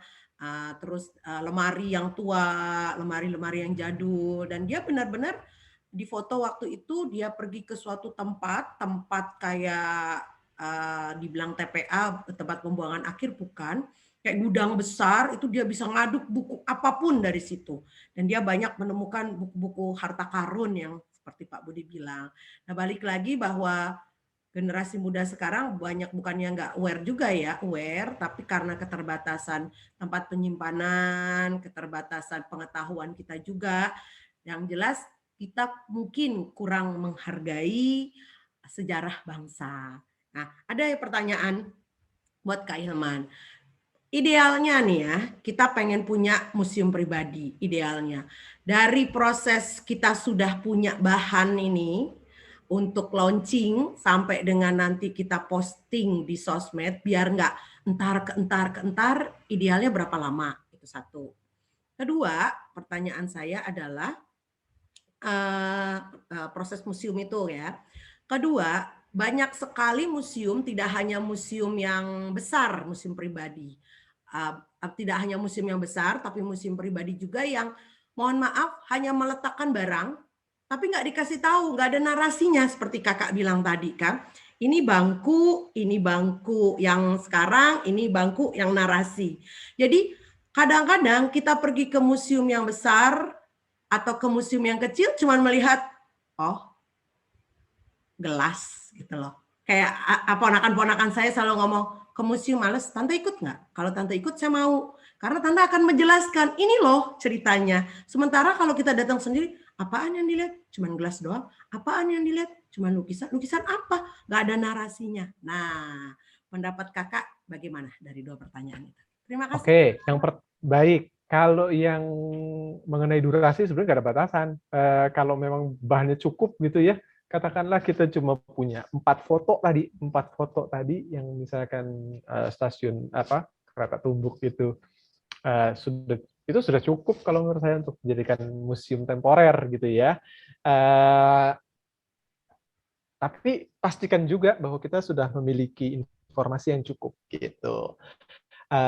Tadi kan sudah bekerja keras gitu ya, mendapatkan repro fotonya. Terus kita misalkan kan nggak cuma itu. Kita misalkan mau mewawancara sama nenek-nenek kakek kita tahun yang mengalami itu. apa yang mereka tahu soal kecelakaan tersebut, bagaimana kehidupan mereka saat itu, lalu bagaimana kondisi alamnya dan seterusnya. Itu bisa jadi satu bagian. Terus kita kepingin juga, oh iya, kalau bicara soal kereta nggak lengkap nih kalau kemudian kita belum menghadirkan foto-foto evolusi kereta dari zaman ke zaman, misalkan kayak begitu. Ya udah kita cari dulu internet dan seterusnya. Kalau sudah jadi, ya silakan dipamerkan gitu. Mikirnya pameran dulu aja gitu ya. Kata museum mungkin agak wah gitu ya. Agak aduh, bangunannya bagaimana? Terus bagaimana kita maintenance-nya? Sumber dananya dari mana? Produksinya banyak ya. Ya mungkin pameran dulu deh gitu ya. Pameran aja dulu, dipamerin dulu aja gitu. Itu yang satu, kapanpun 1 minggu, 2 minggu, 3 minggu, kalau memang sudah cukup, silakan. Lalu yang kedua adalah soal, nah ini PR museum kita, kebanyakan ya cuma naruh doang, naruh benda tanpa narasi, tanpa konteks, tanpa mempertimbangkan bagaimana ketika orang datang, pengunjung datang, lihat terus apa yang diharapkan dari situ gitu. Atau fontnya kecil banget sehingga kita harus tunduk gitu ya, ngelihat ininya. Itu problem museum kita masa kini yang nggak banyak lah gitu ya. Saya juga sudah agak patah semangat sebenarnya untuk soal museum kita yang sudah ada. Jadi lebih baik kalau menurut saya bikin sendiri. Pamerannya bisa kita kerjasama di museum, katakanlah di museum Jawa Barat gitu ya, atau di museum kota apa, biasanya mereka selalu ada yang namanya ruang temporer, ruang untuk menyelenggarakan aneka kegiatan, seminar, apa segala macam. Minta tolong, misalkan komunitas baca ingin bikin pameran, bekerja sama dengan museum tersebut gitu. Jadi kita bawa materi pameran itu, taruh kita pamerkan di ruang temporernya gitu.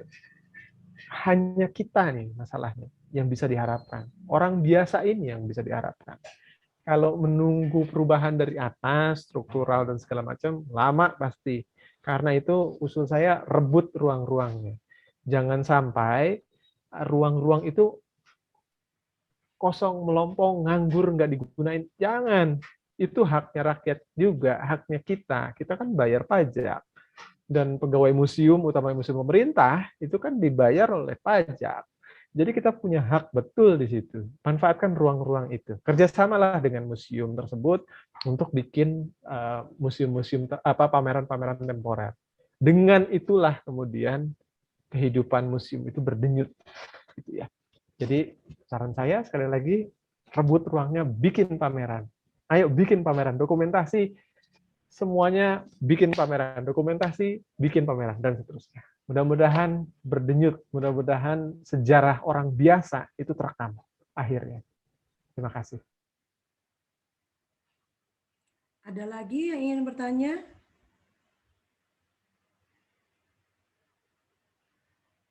Kalau nggak ada, saya mau tanya lagi. Jadi gini, saya pernah kan paling sering pameran itu dengan konsep ada ruang yang bisa disewakan yang kakak bilang tadi itu adalah yang saya tahu Museum Nasional. Saya pernah datang ke pameran kolaborasi antara Sapardi, puisi, salah satu desainer baju dengan baju-baju pengantinnya, dengan baju kebayanya, dan dengan pelukis. Itu sudah tidak aneh gitu ya. Nah, yang saya ingin tanyakan, kenapa di Indonesia seperti petutur, kayak misalnya museum cerita anak yang kayak di Taman Mini gitu ya, museum Taman Mini yang museum anak, terus kita tuh kurang, bukannya kurang ya, apakah memang minatnya belum ada, rekaman-rekaman tadi seperti tuturan cerita dari nenek moyang kita, sejarah yang berbentuk suara, itu di beberapa museum yang saya ketahui sangat minim. Apakah memang minat masyarakat terhadap buah tuturan, baik itu cerita, sejarah yang berbentuk suara dibandingkan yang berbentuk fisik, atau memang belum ada niatan ke arah sana. Dan kalau memang kita akan buat sebagai museum pribadi, sebaiknya kita rekam dan kita muatkan masuk ke dalam sosmed berbentuk podcast, atau cukup kita rekam kemudian kita buat sebagai IGTV, gitu loh Kak. Mungkin bisa dijelaskan. Oke, baik. Problem museum kita juga adalah selalu memanjakan visual, selalu memanjakan mata. Padahal pengunjung museum itu nggak semuanya punya mata, begitu ya, yang berfungsi. Ada yang namanya pengalaman auditori, ada pengalaman indera perasa, dan seterusnya. Ini semua nggak diperhatikan. Kebanyakan museum kita memang lebih tertarik kepada unsur visual ketimbang unsur auditif. Satu itu. Jadi memang ya agak kurang menarik buat mereka untuk mendapatkan cerita-cerita tulisan. Dan yang kedua adalah mengatasi keterbatasan itu. Sebenarnya Kak Fadila juga sudah ngomong tadi itu. Itu strategi kita, strategi kebudayaan kita. Kalau memang satu ruang itu tertutup, manfaatkan ruang lain. Dan internet itu menyediakan ruang yang luar biasa besar. Itu ruang demokratis, tempat siapa saja bisa untuk kita bisa berkontestasi, bisa bersaing lah gitu ya. Podcast apalagi sekarang itu kan memang zamannya nih sudah semakin oke gitu ya. Jadi setiap kali ada cerita, masukin aja, rekam aja, taruh di podcast. Setiap ada cerita, taruh di podcast. Dan podcast itu kan nggak cuma audio ya. Kalau memang mau dibikin reel atau mau dibikin video juga ya boleh ditaruh di YouTube, boleh ditaruh di IGTV, boleh ditaruh di Facebook dan seterusnya. Minum ini adalah botol minum yang sangat berharga, yang sangat menarik. Iya, bahwa itu menarik. Tapi bagaimana kita menyampaikan itu? Apakah kita mendeskripsikan lewat kalimat, botol ini menarik, atau kita cukup pajang aja, apa nilai pentingnya? Nah, disitulah kemudian kreativitas kita jalan. Bagaimana cara menghadirkan urgensi atau desakan bahwa botol minum itu penting untuk orang lain. Kita menempatkan diri kita kepada orang lain, menempatkan kaki kita pada pengalaman orang. Itu yang jarang dilakukan oleh siapapun. Banyak yang akhirnya gagal, tidak bisa mengantarkan itu. Penulis-penulis gagal mengantarkan bahwa cerita gue menarik banget, bahwa ceritanya penting. Gitu. Banyak juga fotografer yang membedakan fotografer jempolan dengan fotografer biasa adalah kemampuan storytelling, kemampuan untuk bercerita lewat gambar. Nah, kita tuh problemnya bagaimana kita bercerita tentang pentingnya tradisi ini. Gitu. Bukan semata-mata tradisi ini aja yang kita hadirkan, tapi apa pentingnya. Itulah pentingnya cara kita berkomunikasi, cara kita mengemas informasi, cara kita menghadirkan cerita-cerita ini. Mudah-mudahan bisa menjawab, mudah-mudahan tidak menjawab, karena dengan begitu kita jadi semakin terpacu untuk bikin sesuatu. Iya, betul. Saya senang sekali waktu kegiatan di Museum Nasional itu menceritakan tentang Pangeran Diponegoro, tapi dengan konsep dongeng. Karena yang diminta datang itu untuk menjadi pendongengnya, bentuknya berbentuk slide, ada seperti visual, jadi seolah-olah kayak 3 dimensi, itu adalah komunitas saya, komunitas Ayo Dongeng, dan kata Kak Sap, salah satu kuratornya adalah Kak Hilman. Apakah benar? Enggak. Kalau itu saya memang bukan kurator, saya sedang diminta tim Museum Nasional untuk menjadi konsultan untuk menata ulang gedung B. Tapi saya tidak terlibat dalam pameran tersebut. Saya kenal dengan Kak Ayo, saya satu angkatan dengan dia di Fakultas Ilmu Budaya. Kenal juga dengan beberapa Kak Nina dan beberapa teman-temannya Ayo Dongeng Indonesia. Saya itu di Museum Nasional, dulu program namanya Akhir Pekan di Museum Nasional bersama Teaterkoma. Nah, di situ saya ini. Kita juga pernah mengadakan pertunjukan saat itu, cerita Diponegoro kita tuturkan lewat sudut pandang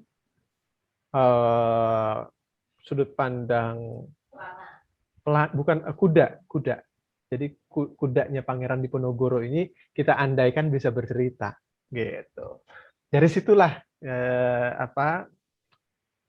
ya saya membantu di akhir pekan di Museum Nasional bersama Teater Koma. Program itu dari 2013 sampai 2020 kemarin masih ada. Tapi sekarang sudah tidak ada karena pandemi, gitu. Tapi fenomenal sekali loh Kak, program itu keren. Dan museum-museum lain pernah mencoba untuk membawakan seperti seni teatrikal untuk mengangkat suatu cerita dari sejarah, dan itu memang mantap, mencoba menggabungkan storytelling, puisi, seperti itu. Ini jadinya saya nanya terus. Kak Zamzam, ada yang mau ditanya? Angkat tangan itu. Kalian bisa memilih bahan yang harus dimasak di challenge kedua. Ya apa ya, luar biasa. Pokoknya selama ini Kak Hilman makasih banyak nih. Selama ini ya jujur kita karena mungkin banyak terkendalanya tapi tadi udah kejawab semua sih, kayak misalkan mulai aja dulu, terus kayak misalkan lebih banyak ngegali kreativitas yang bisa jadi, bukan bisa jadi, banyak hal yang mungkin bisa didokumentasikan di kita. Mungkin kita hanya memang perlu peka mungkin kayak bahasanya. Dan mungkin ini satu hal sih yang sedikit mengganjal saya terkait karena sebenarnya saya pernah ngobrol sama katakanlah orang hukum lah gitu. Saya nanya, kalau kita sebagai masyarakat boleh nggak bikin museum katanya. Nah kalau di undang-undang museum itu katanya sangat-sangat kaku bahasanya. Seperti tadi ada bahasa yang harus koleksinya berapa puluh tahun gitu. Nah ini Kak ingin memastikan aja sih. Ini saya ngobrolnya udah lama, siapa tahu Kak Hilman tahu kalau sekarang kalau kita bikin museum atau kata Kak Hilman tadi udah bikin pamerannya aja dulu. Itu secara hukum kita boleh nggak sih kalau bikin kayak gitu Kak? Itu aja mungkin Kak Fadila, makasih. Baik, terima kasih. Saya nggak tahu persis undang-undangnya. Ada sih memang undang-undangnya, ada strukturnya, harus ada yayasan atau harus ada organisasinya lah ya, ada sumber pendanaan, ada kuratornya, ada macam-macam. Tapi buat saya sih itu jadi membatasi kreativitas gitu ya. Nggak begini, pemerintah itu kan mengurusi museum-museum yang tadi kita sudah tahu sendiri bagaimana problemnya begitu ya. Ya untuk mengurus museum sendiri aja belepotan begitu, nah kok membatasi museum inisiatif kita. Jadi kalau menurut saya, biarkan saja, nggak masalah gitu ya. Ini adalah kebebasan berekspresi, yang museum itu sebenarnya, ya kalau memang kemudian kita tidak mau atau berurusan dengan hukum, begitu, sebut saja rumah belajar, tapi kita bisa memakai pendekatan museologis, gitu ya. Pameran pojok kenangan masyarakat desa Kembang Mekar misalkan, sebut aja begitu, nggak apa-apa, nggak masalah.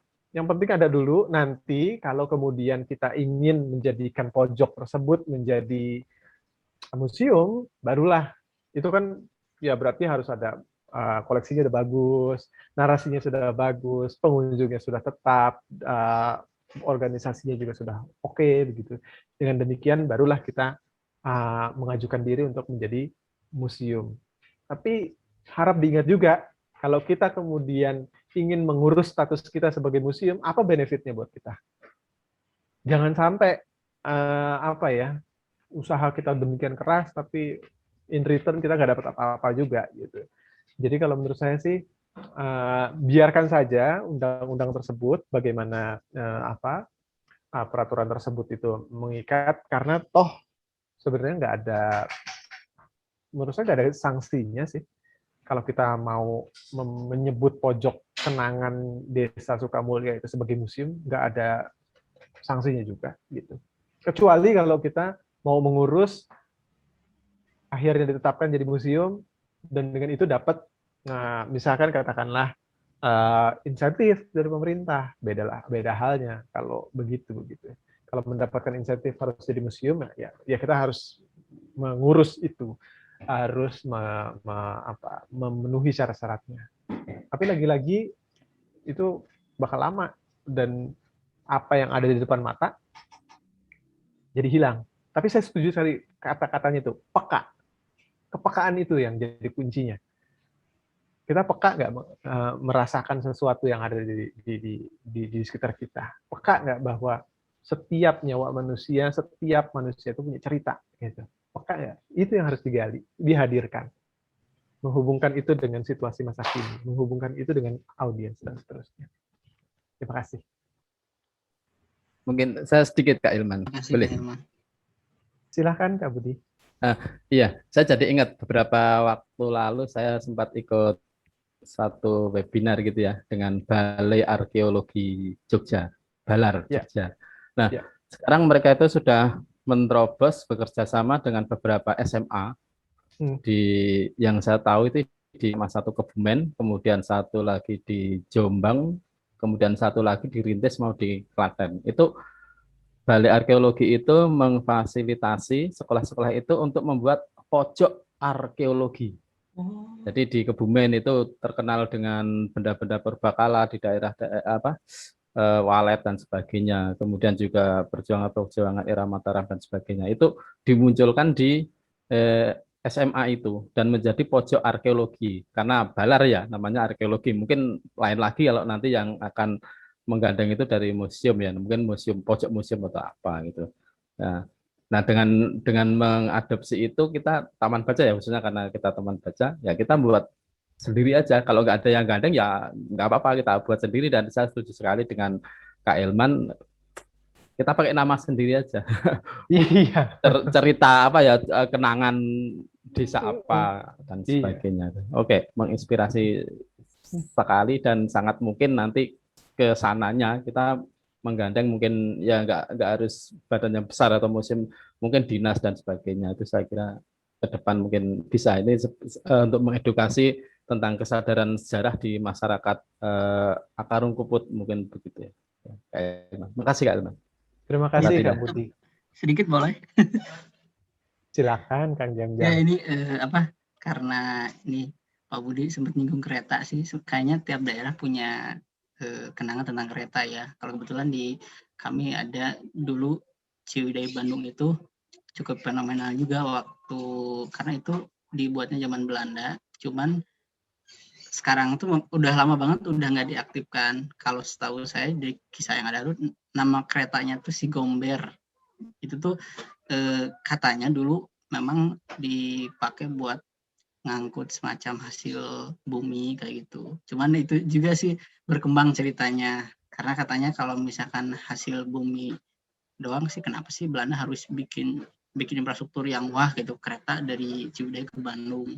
Katanya memang buat ngangkut kayak semacam hasil bumi yang seperti emas kayak gitu juga katanya.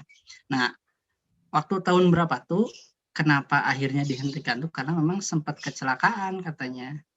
Tapi nggak tabrakan gitu, sempat kecelakaan keretanya tuh. Udah gitu ya udah aja sampai sekarang memang nggak diaktifkan lagi. Tapi memang kan jadi semacam kenangan kayak misalkan jalannya masih ada walaupun beberapa memang udah jadi rumah juga gitu. Jadi memang tadi betul kata Kang Hilman sih, kalau misalkan mau menggali tentang kereta, kayaknya setiap daerah juga mungkin bisa jadi punya kenangan tertentu gitu yang itu menarik buat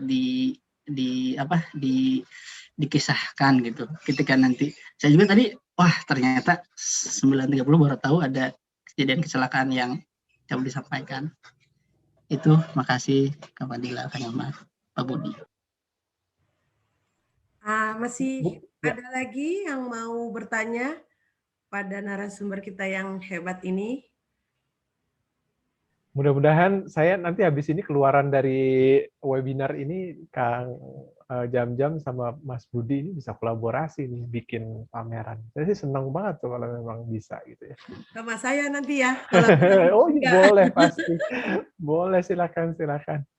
Lagi mikir nih Kak, buat cari buku-buku yang tadi tuh yang kata Pak Budi, terus dinarasikan, dibuat dalam IGTV atau dibuat dalam podcast gitu. Menarik sekali. Karena tidak hanya visual kan, kita coba untuk menangkap peluang yang audio. Ada Betul. lagi yang ingin bertanya? Ya, mungkin salah satu tren museum mungkin nanti ke arah sana mungkin Kak Hilman ya. Betul.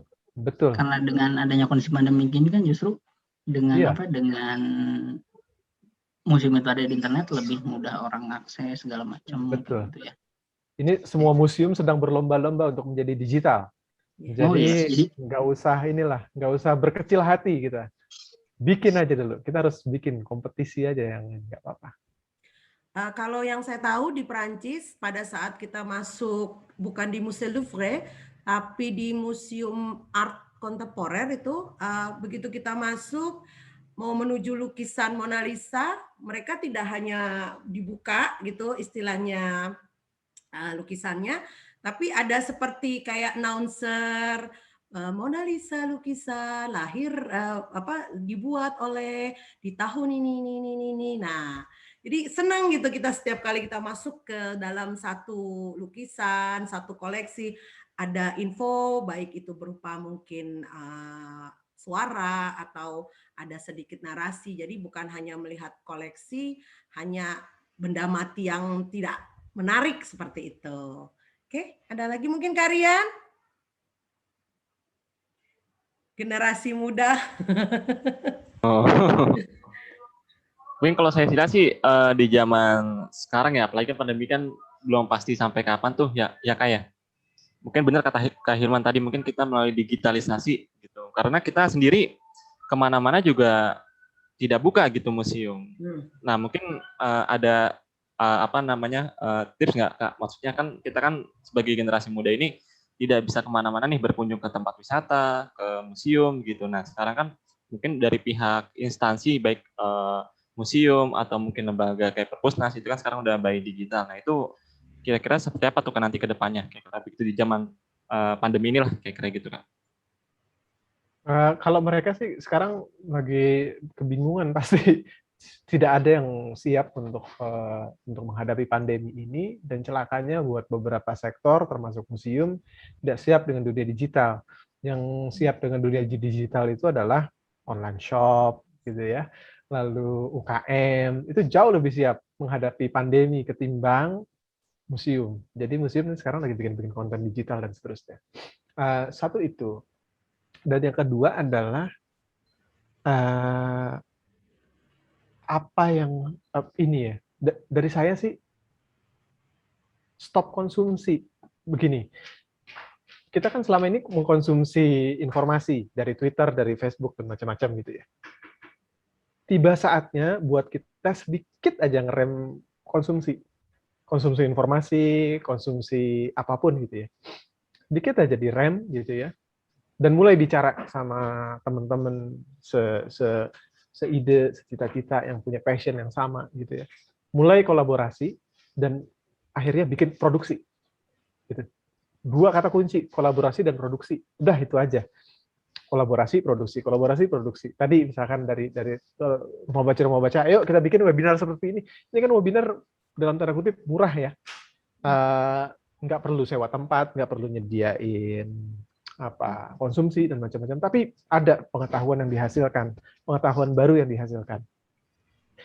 Juga kita bisa berhenti mengkonsumsi informasi, kita meletakkan gadget kita, mulai bicara sama orang tua. Apa cerita mereka paling menarik, habis itu tulisin sendiri, atau foto, habis itu posting. Gitu. Mulai berproduksi. Produksi kreativitas gitu ya. Berkreasi, produksi, dan seterusnya. Mungkin 2 kata kunci itu ya, kolaborasi, menemukan partner yang tepat, menemukan mitra yang tepat, habis itu kreasi. Gitu. Jangan mengharapkan orang ngasih kita terus gitu ya. Museum nasional diharapkan untuk ngasih kita terus informasi. Ya, kita jadi ketergantungan juga. Jangan kayak begitu juga. Kita perlu kreasi. Kita perlu memproduksi. Jangan sampai ini yang namanya komunitas ini, misalkan komunitas 1001 buku, kalau sudah tidak ada catatannya, ya dia akan tenggelam, hilang dari catatan sejarah. Kita kan nggak mau kayak begitu, gitu ya. Padahal komunitas ini penting perannya buat literasi, gitu ya. Jadi poinnya adalah berhenti sedikit berhenti, kalau memang bisa total ya syukur, berhenti mengkonsumsi, mulai berproduksi. Mudah-mudahan itu bisa menjawab keresahan kita semua. Oke, siap, terima kasih Kak Hilman. Oke, kalau tidak ada mungkin penutup Masih dari ada. Kak Ririn, silakan Kak Ririn. Ya. Mantap Mau nanya nih, pertanyaan berarti Kak kan Ririn. masih penasaran. Masih ada waktu kan, Mbak? Masih. Jadi Kak gini, Ririn bisa dibuka nggak videonya? Pengen lihat wajahnya biar kenal gitu. maaf, Orang saya Bandung Kak lagi, Ririn ya? iya, lagi ini maaf, lagi ada Zoom lain. Oh, ya. Gini, apa sih? Kan sekarang berarti nanti ke depan itu museum itu yang dijual itu kan mungkin narasi ya. Maksudnya mungkin narasi di balik benda atau materi yang sifatnya materi itu atau apapun lah. Nah, dari narasi ini misalkan nih 50 tahun ke depan gitu ya. Misalkan saya bikin apa ya? Maksudnya bikin satu tulisan di media sosial lengkap dengan foto segala macam dan itu mungkin akan tercampur dengan hoax gitu.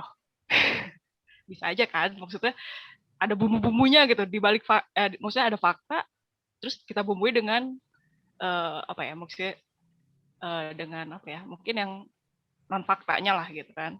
Nah, ketika nanti itu misalnya 50 tahun ke depan atau 100 tahun kemudian kalau masih ada medsosnya ya gitu. Misalkan di IG nih. Nah, itu misalkan ada yang baca itu gimana ya untuk misalkan untuk penelitian sejarah misalkan. Itu gimana tuh? Nanti kan hoax-nya itu gimana ya? Jadi untuk autentikasinya. Gitu. Apalagi misalkan apa ya? Perubahan bahasa aja lah gitu. Ya. Bisa aja kan ada yang nanti mungkin ada perubahan bahasa, perubahan ya segala macam lah gitu. Itu bagaimana, Kak? Oke, baik.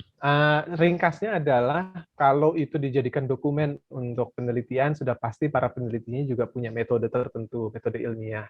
Jadi tidak dimakan mentah-mentah sumber, misalkan satu postingan dari internet itu tidak kemudian dimakan mentah-mentah dijadikan ini, gitu ya. Tapi itu bisa dijadikan pembanding sebenarnya, gitu ya, bahwa misalkan kejadian ini yang saya rasakan di situ adalah dengan memakai tadi peristiwa tabrakan kereta api itu ada cerita yang personal, tidak terkait dengan secara langsung dan sangat subjektif faktanya, tapi itu bisa memperkaya sebenarnya, memperkaya si peristiwa tersebut.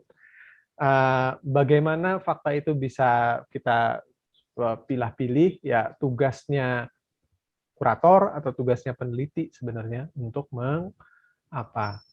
memilah-milah itu sebenarnya gitu ya, atau membandingkannya dengan informasi lain, dengan demikian agak utuh gitu gambaran kita mengenai sesuatu hal gitu. Tapi pada prinsipnya yang subjektif itu kan belum tentu bohong gitu ya. Kalau saya bilang bahwa lukisan Mona Lisa jelek, itu kan ya nggak apa-apa. Lukisan Mona Lisa nggak ini, tapi kan opini saya berbanding terbalik atau tidak akan dianggap dengan lautan opini yang menyebut bahwa Mona Lisa itu bagusnya luar biasa gitu. Jadi biarkan aja, nggak apa-apa. Kita opini subjektif kita masuk ke dalam apapun itu. Biarkan pendengar, halayak, audiens, warga menilai sendiri apa faktanya begitu. Begitu mungkin mudah-mudahan bisa menjawab. Aku tak tahu.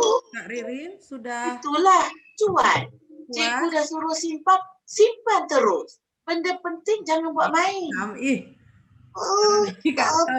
Ya sudah puas. Mungkin pesan terakhir buat Kalau ibu ini, silakan. Kalau ibu. Ini saya mendengar suara apa ya? Ya, oke, sip. Saya nggak ada pesan-pesan terakhir kecuali tadi berhenti, kolaborasi, mulai produksi. Yuk. Sip. Mudah-mudahan ya dari hasil ini ada suatu karya yang bisa muncul apapun itu bentuknya Diharapkan kita tetap kreatif, produktif, dan semangat selalu di tengah pandemi yang masih belum tahu kapan akan berakhir. Sekali lagi perbincangan yang menarik karena mungkin ini pada awalnya kami cukup ragu ya, mohon maaf dengan tema ini mungkin tidak semua akan menyukai, tapi kalau yang hadir memang rata-rata penyuka museum, jadi dan kita menjadi lebih menarik. Foto bersama dulu, Kak Sam, kita foto bersama ya. Teman-teman, kalau misalnya bisa dibuka kameranya, tolong dibuka. Oh ya, jangan lupa gambar evaluasinya diisi. Tadi udah sempat di-submit lagi di forum chat, gambar evaluasi buat review kami. Memang benar sempat agak hopeless dengan jumlah peserta yang 12 orang aja, dan tapi alhamdulillah diskusi ini sangat bermanfaat karena kita jadi open minded ya. Ternyata museum itu nggak cuma sekedar bicara sejarah, kita juga punya sejarah loh yang kita bisa ceritakan, terutama dalam skup yang kecil, anak cucu kita, istilahnya kayak gitu. Dan bisa mereview cerita-cerita kesejahteraan zaman dulu dari orang tua kita sebelum cerita itu akan hilang gitu. Bicara tentang Tawang tadi jadi ingat bioskop itu nggak tahu kan, sempat nonton Saur Sepuh di sana, dan zaman dulu keren aja nonton bioskop ya, biarpun bioskop itu tidak ber-AC, ada jualan masuk ke dalam situ. Karena kami, Hilman dan saya memang teman sekolah, jadi berdekatan rumahnya. Oke, itu aja mungkin ya. Makasih teman-teman semuanya. Yang lain gimana nih? Foto? Dinyalakan kameranya? Tolong dinyalakan Kak Rizky, Kak Hotimatul, Kak Jubaida, Kak Guswi, kecuali Kak Ririn, tadi masih Zoom. Mungkin lagi... Ya sudah, kita aja deh. Untuk foto ini yang lain. Oke, ada. Oke, Kak Jubaida, silakan. Guswi, Rizky, Hotimatul. Oke ya. Siap ya. Oke. 1, 2, 3. Sekali lagi. Gaya bebas. 1, 2, 3. Oke. Makasih. Ayo lagi. Ada mau 1, 2, 3. Oke. Mungkin itu aja. Makasih semuanya teman-teman, Kak Zamzam, Kak Budi, Kak Hilman, terutama Rian, Guswi, Jubaida, Rizky, Hotimatul, dan Ririn. Senang banget bisa ngobrol di sini. Itu aja sih. Siap, kalau semoga begitu. Sehat-sehat semuanya. Baik, saya pamit. Ya. Terima kasih kasih banyak semua, teman-teman. Sampai Hilman. berjumpa. Jangan lupa ya diisi form evaluasinya. Sampai jumpa. Terima kasih.